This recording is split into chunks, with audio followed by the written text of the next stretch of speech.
Hello दोस्तों, स्वागत है आपका हमारे यूट्यूब चैनल में। तो देखिए, आज यूपी पुलिस से संबंधित ये जीएस और जीके के क्वेश्चन है, तो इनको हल कराते हैं और इनकी डिटेल में चर्चा भी कर लेते हैं। ठीक है, तो देखिए पहला क्वेश्चन है, निम्न में से सर्वाधिक उपलब्ध संक्रमण धातु कौन सी है? आंसर है तांबा, लोहा, जस्ता और निकेल। क्या हो जाएगा आंसर? लोहा हो जाएगा। क्या हो जाएगा? तो सर्वाधिक जो है उपलब्ध संक्रमण धातु हो जाएगी लोहा। ठीक है, अगला क्वेश्चन कह रहा है, निम्न लिखित में से कौन सा आयोग भारत के संविधान के एक अनुच्छेद के अंतर्गत सुस्पष्ट उपबंध के पालन में गठित हुआ? तो आंसर है देखो, विश्वविद्यालय अनुदान आयोग, राष्ट्रीय मानवाधिकार आयोग, निर्वाचन आयोग और केंद्रीय सतर्कता आयोग। तो इसमें आंसर हो जाएगा निर्वाचन आयोग। और आपको पता है निर्वाचन आयोग का उल्लेख अनुच्छेद किसमें है? अनुच्छेद 324 में है। ठीक है, अनुच्छेद 324 में। तो यही है जो केवल भारत के संविधान के अनुच्छेद 324 में। बाकी जो है, जो आपका विश्वविद्यालय अनुदान है, तो वो सर्वपल्ली राधाकृष्णन आयोग गठित हुआ था 1948 में। उन्हीं की सिफारिश पर 1953 में गठित किया गया था। ऐसे मानवाधिकार भी आयोग संवैधानिक या संविधानेतर निकाय है। ठीक है, और केंद्रीय सतर्कता आयोग, उसका भी गठन जो है किसी अनुच्छेद में नहीं है। केवल कौन सा? निर्वाचन आयोग। तो बताइए, प्रथम मुख्य निर्वाचन आयुक्त तो कौन थे? जल्दी से बताइए। सुकुमार सेन थे। ठीक है, ये प्रथम है मुख्य निर्वाचन आयुक्त थे। वर्तमान में कौन है? तो वर्तमान में राजीव कुमार है इस समय जो है, ये भी याद रखिएगा। ठीक है, चीफ इलेक्शन कमीशन यानी मुख्य निर्वाचन आयुक्त है। क्लियर? और निर्वाचन आयोग का उल्लेख अनुच्छेद 324। अगला क्वेश्चन कह रहा है, जंग लगने पर लोहे का भार क्या होगा? घटेगा, बढ़ेगा, अपरिवर्तित रहेगा? इनमें से कोई नहीं। तो जंग लगने पर लोहे का भार बढ़ जाता है, तो क्या होगा? बढ़ेगा। ठीक है, अगला कह रहा है, वर्ष 1946 में बनी अंतरिम सरकार में डॉक्टर राजेंद्र प्रसाद के पास कौन सा विभाग था? तो आंसर है देखो, रक्षा, विदेशी मामले तथा राष्ट्रमंडल संबंध, तीसरा है खाद्य तथा कृषि, और डी है कोई भी नहीं। तो कह रहा राजेंद्र प्रसाद जी के पास कौन सा विभाग था? तो खाद्य एवं कृषि विभाग था। तो देखिए, इसमें भी थोड़ा सा जान लीजिए। हमने आप लोगों को पढ़ाया है कि जो है अंतरिम सरकार की घोषणा हुई थी 24 अगस्त 1946 को। ठीक है, अंतरिम सरकार की घोषणा की गई थी। अंतरिम सरकार की घोषणा, ये याद रखिएगा, कई क्वेश्चन बनते हैं यहाँ पे। ठीक है, और जब आ जाए अंतरिम सरकार का गठन कब हुआ? तो 2 सितंबर 1946 को अंतरिम सरकार का गठन हो रहा है। ठीक है, अंतरिम सरकार का गठन हो रहा है। और ये अंतरिम सरकार कितने सदस्यीय थी? 12 सदस्यीय थी। ठीक है, और इसी 12 सदस्यीय मंत्रिमंडल में जो है, आपको पता है खाद्य एवं कृषि जो विभाग था, खाद्य एवं कृषि विभाग, वो मिला था डॉक्टर राजेंद्र प्रसाद को। ठीक है, और एक और रक्षा विभाग। तो देखो, रक्षा विभाग भी याद रखिएगा, रक्षा विभाग मिला था सरदार बलदेव सिंह को मिला था। सरदार बलदेव सिंह को मिला था। ठीक है, और एक और है, कौन सा है ये? विदेशी मामले तथा राष्ट्रमंडल संबंध, ये पंडित जवाहरलाल नेहरू के पास था। ठीक है, विदेश मामले। ठीक है, ये पंडित जवाहरलाल नेहरू के पास थे, ये भी याद रखिएगा। ठीक है, कुछ भी आ सकता है। अब देखो, इसी में एक और क्वेश्चन बनता है कि पहले जो है मुस्लिम लीग इसमें शामिल नहीं थी अंतरिम सरकार में। ठीक है, तो क्वेश्चन आ सकता है, मुस्लिम लीग कब शामिल हुई इसमें? तो देखिए, 26 अक्टूबर कब? 26 अक्टूबर 1946 को मुस्लिम लीग भी इस अंतरिम सरकार में शामिल हो रही है। ठीक है, और कितने सदस्य शामिल हुए थे मुस्लिम लीग के?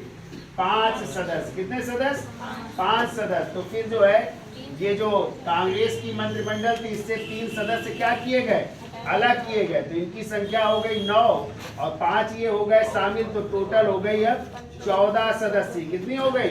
14। और जो इसके अध्यक्ष थे वो थे उस समय भारत के viceroy Lord Wavell.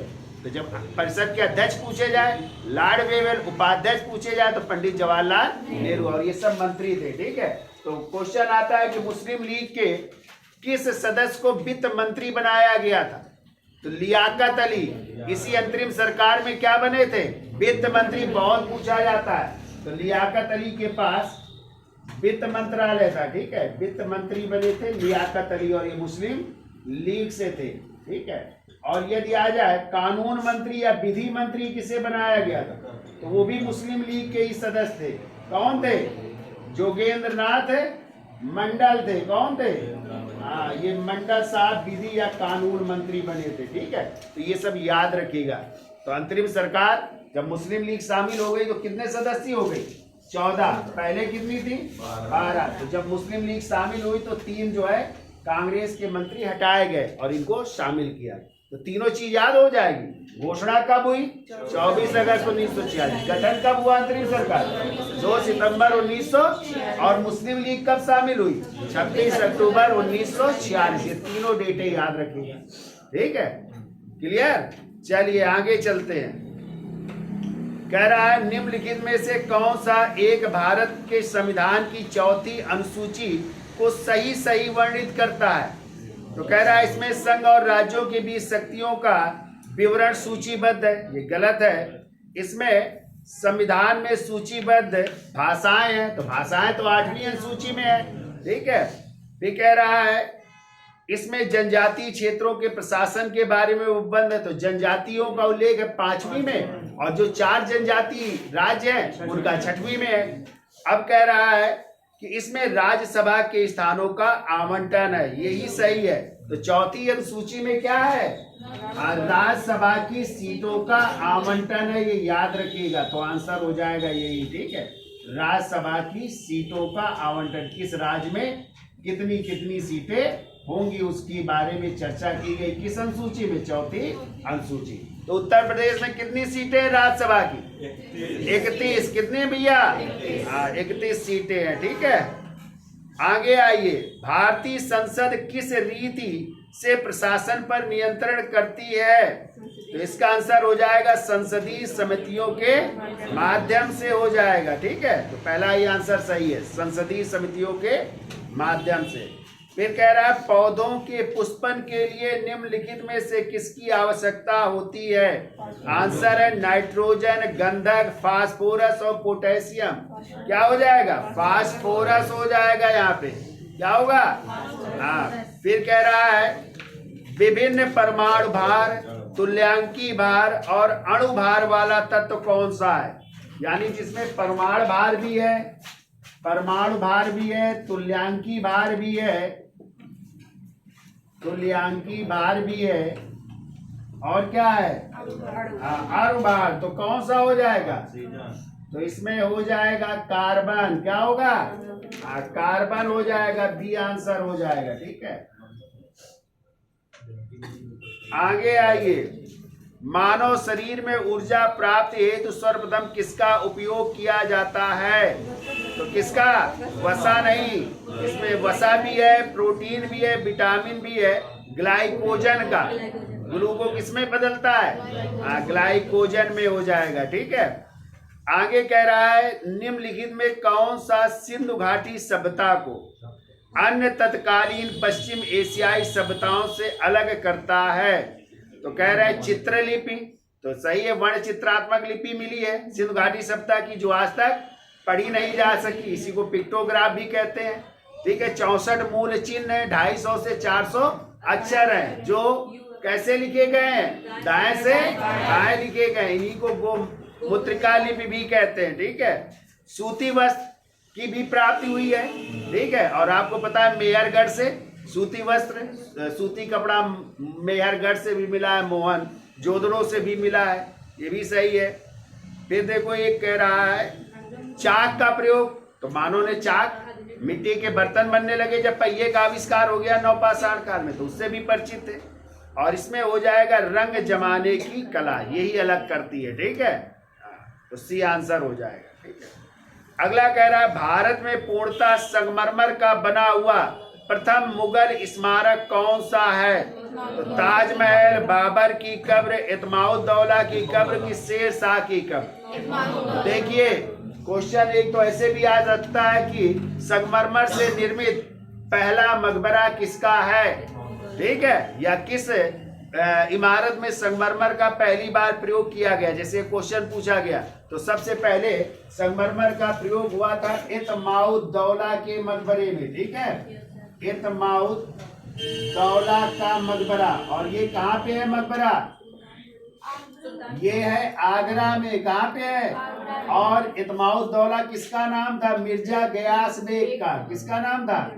Mirza Ghiyas bag. और ये नूरजहां के पिताजी थे। किसके पिताजी थे? नूरजहां के पिताजी थे। तो जब इनकी मृत्यु हुई तो इनका मकबरा काहे से बना? संगमरमर से निर्मित, ठीक है। एक तो ये याद रखेंगे, और दूसरी चीज याद रखिएगा, इसमें पित्रादिउरा शैली का प्रयोग हुआ है। कौन सी शैली? पित्रादिउरा। इसी को कहते हैं पच्चीकारी। क्या कहते हैं? पच्चीकारी, यानी जो मार्बल है, संगमरमर है, उसमें जो है फूल पत्तियां डिजाइन की गई है, ठीक है। तो ये ऐसा पहला मकबरा है। और जब आ जाए कि दिल्ली सल्तनत का प्रथम मकबरा किसका था, तो इल्तुतमिश के बेटे का था। उसी को कहते हैं सुल्तान गढ़ी का मकबरा। वो दिल्ली सल्तनत का पहला मकबरा है। और ये कैसे निर्मित है? ये संगमरमर से निर्मित पहला मकबरा है, ठीक है, मिर्जा गयास बेग। और इसी को बनवाया था किसने? नूरजहां ने। किसने बनवाया था? ये भी याद रखिएगा, नूरजहां ने बनवाया था। किसके समय? जहांगीर के समय, ठीक है। शासक थे जहांगीर, और उनकी पत्नी कौन थी? नूरजहां ने अपने पिता का मकबरा बनवाया था, जो संगमरमर से निर्मित पहला। और ताजमहल तो बहुत बाद में बने, तो शाहजहां ने बनवाए, ठीक है। तो ये पहला इमारत हो जाएगी। क्लियर?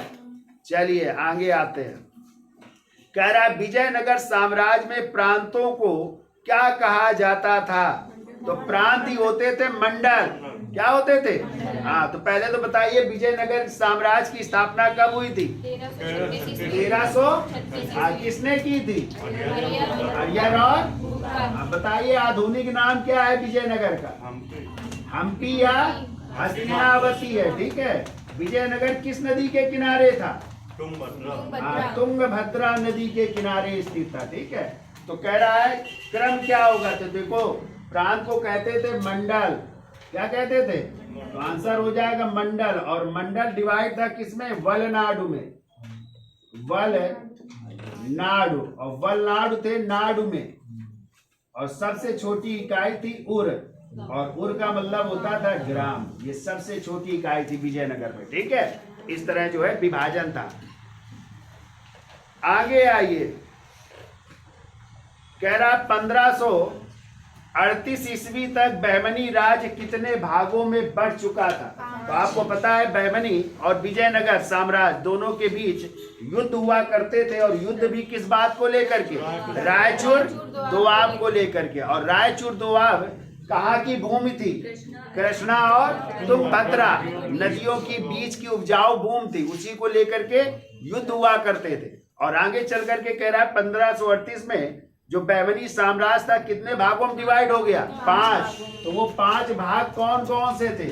देखिए एक तो था बीजापुर। कौन सा था? बीजापुर। दूसरा था अहमदनगर। तीसरा था गोलकुंडा। चौथा था बीदर, और 5वां था बरार।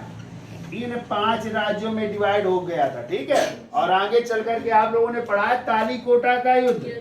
तो तालीकोटा का युद्ध, जिसे राक्षसी तंगड़ी का युद्ध भी कहते हैं, ठीक है, या इसी को बन्नी हट्टी का युद्ध भी कहते हैं। और ये युद्ध हुआ था 23 जनवरी 1565 को हुआ था, ठीक है। एक तरफ विजयनगर के शासक थे सदाशिव राय, और दूसरी तरफ था यही बहमनी साम्राज्य।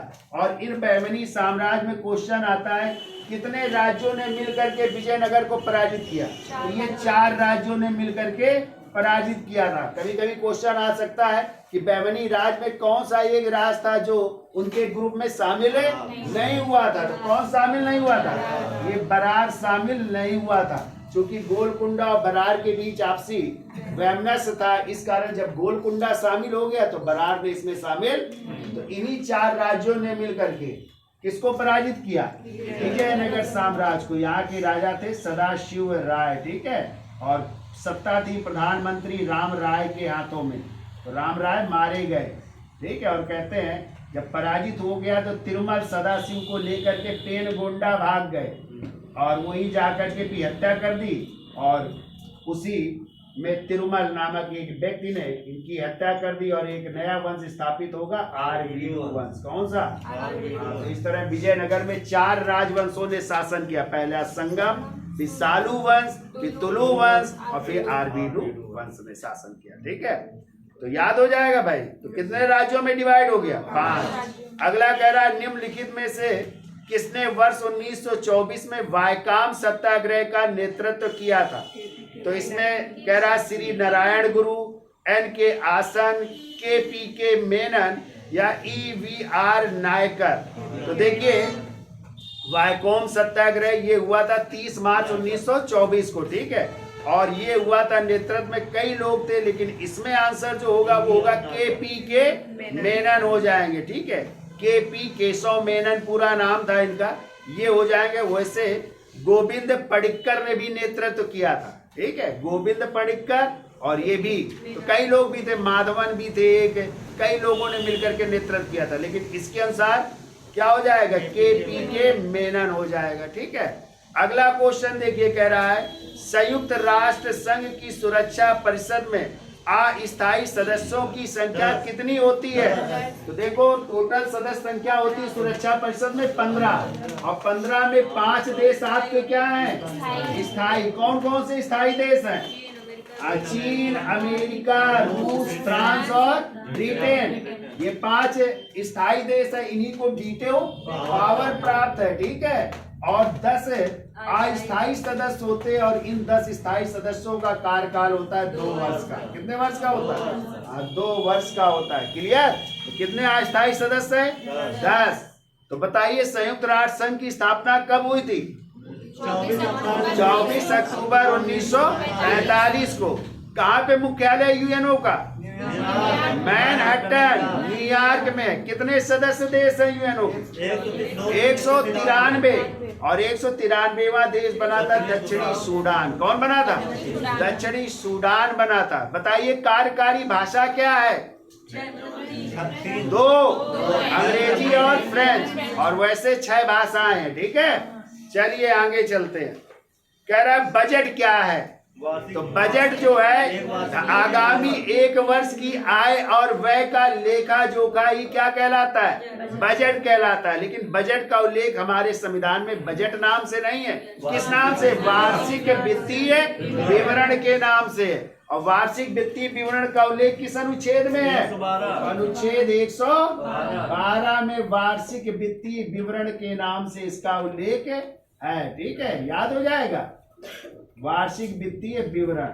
तो बताइए ब्रिटिश काल में सर्वप्रथम भारत में किसने बजट प्रस्तुत किया था? किसे बजट का प्रणेता माना जाता है? तो 1860 में जेम्स विल्सन को। किसको माना जाता है? हाँ, जेम्स विल्सन, जो कि उस समय लॉर्ड कैनिंग के समय वायसराय कौन थे? लॉर्ड कैनिंग के समय इन्होंने जो है बजट प्रस्तुत किया था। इसलिए भारतीय बजट का प्रणेता किसे मानते? जेम्स विल्सन को मानते। क्लियर? और पहले जो है बजट एक साथ पेश होते थे, लेकिन 1926 से एक वर्त समिति की सिफारिश पर रेल बजट को क्या कर दिया गया था? अलग कर दिया गया। 25-26 शायद 25-26 है या ऐसा ही है। चलिए देख लेते हैं। 24 या 25 या 25 है। एक बार तो समिति की सिफारिश पर जो है इसको अलग कर दिया गया था, फिर अलग ही पेश होता था। लेकिन 2017 में फिर जो है जब भारतीय जनता पार्टी की सरकार बनी तो उन्होंने फिर रेल बजट और सामान्य बजट को एक साथ ये प्रस्तुत कर रहे हैं। कब से? 2017। क्लियर? तो सर्वाधिक बजट किसने प्रस्तुत किया? मोरारजी। 10 बार, 8 बार पूरक बजट और 2 बार अंतरिम बजट। और पूछा जा सकता है कि स्वतंत्र भारत का पहला बजट किसने प्रस्तुत किया था? तो R.K. खड़मुखम चेट्टी ने, ठीक है, जो 15 अगस्त 1947 से लेकर के 31 मार्च 1948 तक था। और आ जाए जब गणतंत्र भारत का यानी भारत गणतंत्र कब बना? 1950 में, 26 जनवरी 1950। तो गणतंत्र भारत का बजट किसने प्रस्तुत किया था? जॉन मथाई ने। किसने? ये आपको याद रखने हैं भैया, क्लियर? हाँ, और जब आ जाए ओपन बजट किसने प्रस्तुत किया? तो निर्मला सीतारमण। तो इस समय कौन है वित्त मंत्री? हाँ, वही है, निर्मला सीतारमण। याद हो जाएगा। चलिए, होशियार हैं आप लोग। आगे आइए। अंतरराष्ट्रीय पुनर्निर्माण एवं विकास बैंक देता है, ये दीर्घकालीन ऋण देता है। क्या देता है? हाँ, दीर्घकालीन ऋण देता है। ये कह रहा है निम्नलिखित में कौन संयुक्त राष्ट्र संघ का अंग नहीं है? तो देखो, संयुक्त राष्ट्र संघ के जब अंग पूछे जाए तो 6 हैं। कितने अंग हैं? यूएनओ के 6 अंग है, ये याद रखिएगा। कौन कौन? पहला है महासभा। कौन है? हाँ, दूसरा है सुरक्षा परिषद, सुरक्षा परिषद। तीसरा है न्याय परिषद, ट्रस्टीशिप जिसे कहते हैं, न्याय परिषद। चौथा है सामाजिक एवं आर्थिक परिषद, सामाजिक एवं आर्थिक परिषद। पांचवा इसका अंग है अंतरराष्ट्रीय न्यायालय, अंतरराष्ट्रीय न्यायालय, ठीक है। और छठवां है इसका सचिवालय, सचिवालय। क्लियर? ये 6 अंग हैं यूएनओ के। और जब संगठन पूछे जाए यूएनओ के तो बहुत सारे हैं, WTO, WHO, WMO, UNESCO, UNICEF, FAO, तो बहुत सारे संगठन। लेकिन अंग पूछे जाए 6। तो क्वेश्चन आता है, महासभा की अध्यक्ष बनने वाली कोई है भारतीय महिला? हाँ, तो विजय लक्ष्मी पंडित, जो नेहरू जी की बहन थी, ठीक है, ये महासभा की अध्यक्ष बनी है, ठीक है। ये भी बहुत इंपॉर्टेंट है, क्योंकि महासभा को ही कहते हैं विश्व की लघु संसद कहते हैं। हर देश के लोग प्रतिनिधि यहाँ पे जाते हैं, तो विश्व की लघु संसद कहते हैं। सुरक्षा परिषद अभी हमने चर्चा की, इसमें कितने सदस्य हैं? 15 में 5 स्थायी और 10 अस्थायी। और अस्थायी सदस्यों का कार्यकाल 2 वर्ष, और इनके पास तो वीटो पावर है। न्यास परिषद, ट्रस्टीशिप, अब ये काम नहीं कर रहे हैं दोनों, ना तो ये कर रहा है ना ये। अंतरराष्ट्रीय न्यायालय का मुख्यालय कहाँ है? The Hague. और द हेग कहाँ है? नीदरलैंड में है। कहाँ पे है? नीदरलैंड में है। अंतरराष्ट्रीय न्यायालय में कितने न्यायाधीश होते हैं? 15, जो कितने वर्ष के लिए होते हैं? 9 वर्ष के लिए चुने जाते हैं। तो कौन भारतीय रहे यहाँ पे न्यायाधीश? BN राव, बेनेगल नरसिंह, फिर डॉक्टर नागेंद्र सिंह, भगवती सिंह, राम स्वरूप पाठक, कई लोग रहे। अब बताइए, वर्तमान में अंतरराष्ट्रीय न्यायालय में कौन है इस समय न्यायाधीश? दलबीर सिंह भंडारी। कौन है? दलबीर सिंह भंडारी। ये आया हुआ है पिछली बार क्वेश्चन, याद रखिएगा, ठीक है, क्लियर। अब आते 6वां, और 6वां है सचिवालय। इसी के प्रमुख होते हैं महासचिव। कौन होते हैं? तो बताइए, प्रथम महासचिव कौन थे? त्रिगवेली। कौन थे? और त्रिगवेली कहाँ के थे? ये नॉर्वे के। कहाँ के थे? और दूसरे थे डागवा हैमरशील्ड। कौन थे? डागवा हैमरशील्ड, ये स्वीडन के थे, और इनकी हवाई दुर्घटना में मृत्यु हो गई थी। और तीसरे जब आ जाए तो पूछा जाता है एशिया से बनने वाले महासचिव कौन है? तो यूथ हार्ट। तो एशिया से बनने वाले कौन थे? यूथ हार्ट थे। और यूथ हार्ट कहाँ के थे? म्यांमार के, बर्मा के। कहाँ के थे? म्यांमार। फिर क्वेश्चन आया था पिछली बार कि वर्तमान में संयुक्त राष्ट्र इसी सचिवालय के महासचिव कौन है? Antonio Guterres. कौन है? जो कहाँ के हैं? पुर्तगाल के। तो याद रखिएगा, कौन है इस समय? एंटोनियो गुटेरस, जो कहाँ के हैं? पुर्तगाल के, ठीक है। तो ये 6 अंग हो गए, क्लियर। बोलोगे तो नहीं? होशियार हो ना। हमें रिजल्ट चाहिए, ठीक है। हाँ, पुलिस में कम से कम 100 लोग होने चाहिए, ठीक है, इंस्टीट्यूट से। आगे आइए।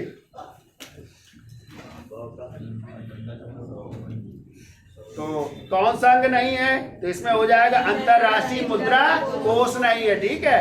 तो देखो महासभा भी है, अंतरराष्ट्रीय न्यायालय भी है, सुरक्षा परिषद, तो ये 6 अंग हैं। क्लियर? आगे आइए भारत के जवानों, कह रहा है सुएज नहर के कारण किन देशों के बीच की अधिकतम दूरी कम हो गई थी? तो यूरोप और पूर्वी एशिया। तो सुएज नहर किनके बीच स्थित है? भूमध्य सागर और लाल सागर के बीच स्थित है सुएज नहर। क्लियर? कब उद्घाटन हुआ था? कब शुरू हुई थी? 1869 में। कब? हाँ, ये भी लिख लिया करो भैया, है ना? पता हो तो लिख लीजिए, इसीलिए डिटेल में चर्चा कर रहे हैं आप लोगों के सामने, ठीक है। यही याद रखना है, सब रिवीजन हो जाएगा इस पेपर से। देखिए कैसे होता है, देखिए आगे आइए भारत के जवानों, कह रहा है पृथ्वी अपने अक्ष पर घूम रही है, साथ ही साथ सूर्य के चतुर्दिक परिक्रमण कर रही है। इसके कारण क्या उत्पन्न होते हैं? दिन रात और ऋतुएं परिवर्तित होती हैं, ठीक है। दिन रात होता है और क्या होती है? ऋतुएं परिवर्तित होती है। आगे कह रहा है 23.5 डिग्री उत्तरी अक्षांश और 23.5 डिग्री दक्षिणी अक्षांश को क्रमशः क्या कहा जाता है? वो पढ़ाया हमने। 23.5 डिग्री उत्तरी अक्षांश को कर्क रेखा और 23.5 डिग्री दक्षिणी अक्षांश को मकर रेखा कहा जाता है। तो आंसर क्या हो जाएगा? कर्क रेखा और मकर रेखा कहा जाता है, ठीक है। आगे कह रहा है निम्नलिखित में किस प्रकार की चट्टानों में कोयला और पेट्रोलियम पाए जाते हैं? तो कह रहा है आग्नेय, कायांतरित, अवसादी और ग्रेनाइट। तो आंसर होगा अवसादी चट्टानों में। किन चट्टानों में? अवसादी चट्टानों में पाए जाते हैं, ठीक है। चलिए आगे चलते हैं। कह रहा है अंतरराष्ट्रीय वित्त निगम की स्थापना कब हुई थी? तो वर्ष 1956 में। कब हुई थी? 1956 में। मुख्यालय आ जाए इसका तो वाशिंगटन डीसी। जितने भी वित्त से संबंधित हुए, आप क्वेश्चन आ जाए, चाहे अंतरराष्ट्रीय मुद्रा कोष आ जाए, वर्ल्ड बैंक आ जाए, ठीक है, सबके मुख्यालय कहाँ पे है? वाशिंगटन डीसी, ठीक है। वित्त से संबंधित, पैसे से संबंधित हो, हमने आप लोगों को कई बार बताया, आंख मूंद करके मारिएगा, वाशिंगटन डीसी मारिएगा, ठीक है। आगे आइए, कह रहा है इल्तुतमिश ने लाहौर के स्थान पर सल्तनत की राजधानी कहाँ बनाई? दिल्ली को। किसको बनाई? इसीलिए इल्तुतमिश को दिल्ली सल्तनत का वास्तविक संस्थापक कहा जाता है। और केवल आ जाए दिल्ली सल्तनत का संस्थापक कुतुबुद्दीन ऐबक, लेकिन ऐबक की राजधानी थी लाहौर। क्या थी? और उसकी मृत्यु भी चौगान खेलते समय या पोलो खेलते समय घोड़े से गिर गया था ना, या हवाई जहाज से? हाँ, घोड़े से गिर गया था। 1210 में उसको दफन भी किया गया लाहौर में। किसको? ऐबक को। और जब इल्तुतमिश बने तो उन्होंने दिल्ली को अपनी राजधानी बनाई और सुल्तान की उपाधि धारण की, और सुल्तान के पद को वंशा भी कर रहे हैं ना, इसीलिए दिल्ली सल्तनत का या गुलाम वंश का या मामलूक वंश का संस्थापक माना जाता है इल्तुतमिश को। क्लियर? चलिए आगे आते हैं भाई। कह रहा है उत्तरी गोलार्ध में अश्वक्षांश शांत क्षेत्र की ओर बहने वाली हवा को क्या कहते हैं? व्यापारिक हवाएं कहते हैं। क्या कहते हैं? हाँ, जैसे 5 डिग्री उत्तरी अक्षांश विषुवत रेखा का, 5 डिग्री दक्षिणी अक्षांश, यहीं पे शांत पेटी पाई जाती जिसे डोल ड्रम कहते हैं। क्या कहते हैं? हाँ, डोल ड्रम कहते हैं। कई बार पूछा गया डोल ड्रम कहाँ पे स्थित है, तो 5 डिग्री उत्तरी अक्षांश और 5 डिग्री दक्षिणी अक्षांश की रेखाओं को ही डोल ड्रम या शांत पेटी कहा जाता है। क्लियर? चलिए आगे चलते हैं। कह रहा निम्नलिखित में किस बंदरगाह पर कोई पेट्रोलियम रिफाइनरी नहीं है? तो डायमंड हार्बर, मंगलौर, चेन्नई, कोचीन। तो डायमंड हार्बर पर, और डायमंड हार्बर है कहाँ पे? पश्चिम बंगाल। कहाँ पे है? हाँ। कह रहा है अंटार्कटिका स्टडी सेंटर कहाँ स्थित है? तो अंटार्कटिका